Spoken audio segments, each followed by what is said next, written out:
এই দেখো, আজকে আমি হচ্ছে খেসারি কালার শাক, আমাদের জমির আর কি খেসারি কালার শাক হচ্ছে আজকে রান্না করব। আমার শ্বশুর নিয়ে এসেছিল।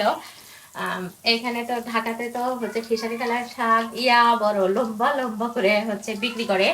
তো আহ, আমাদের ওইখানে মানে আমাদের জমিতে যে হচ্ছে খেসারি কালার শাক হয় সেই শাক আর কি আমার শ্বশুর নিয়ে আসছে।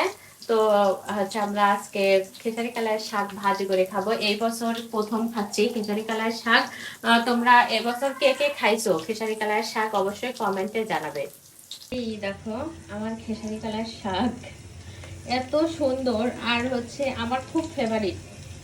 আমার এই খেসারি কালার শাকটা মানে খুবই ভালো লাগে, খুবই ভালো লাগে। মনে হয় প্রতিদিন যদি রান্না করে খাই তারপরেও মানে যে হচ্ছে হবে না, বিরক্ত লাগবে না, এত ভালো লাগে এই খেসারি কালার শাকটা।